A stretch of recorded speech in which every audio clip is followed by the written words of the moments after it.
Simon, welcome to Showbiz. Thank you. It's me and my mic. And Lauren and Jimmy Webb and Jeff, your co-producer.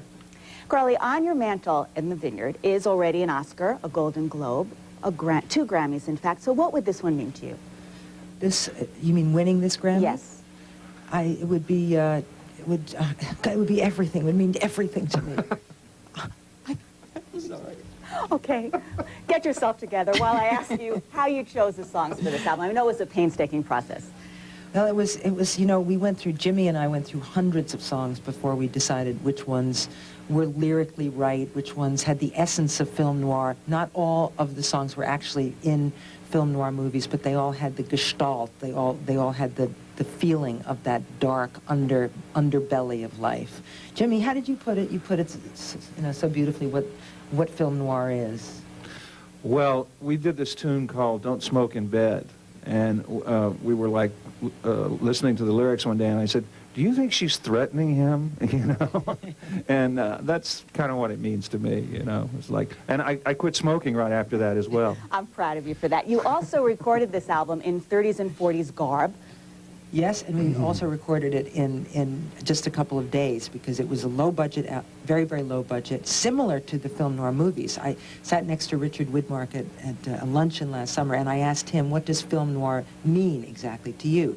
And he said, it's when we didn't have enough money to shoot in color and we only had 20 days to shoot.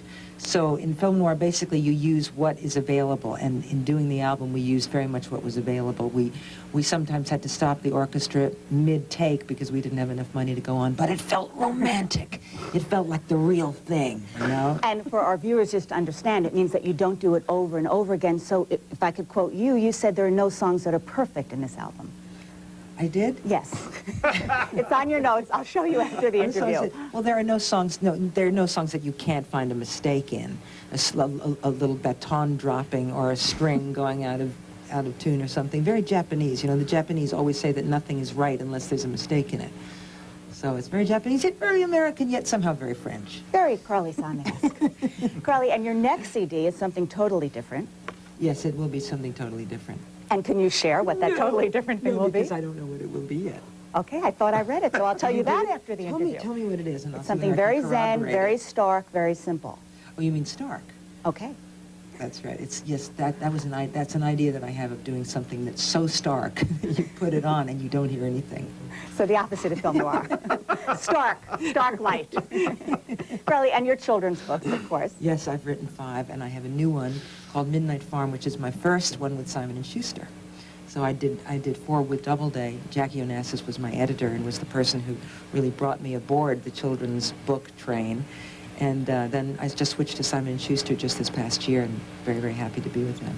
And tell me a bit about the song that you're going to play for us a little later in the show. We're going to do Spring Will Be a Little Late this year, which is probably the saddest song on the album, and it's a duet that Jimmy and I, it's the only duet that we do on the album. And it's a tearjerker. Okay, so get your Kleenex ready. It has nothing to do with El Nino. Frank Lesser. Frank Lesser. Okay. Words and music. Well, after this break, get your tissues ready, because we're going to cry. Showbiz Today will be right back, and you will hear Carly Simon.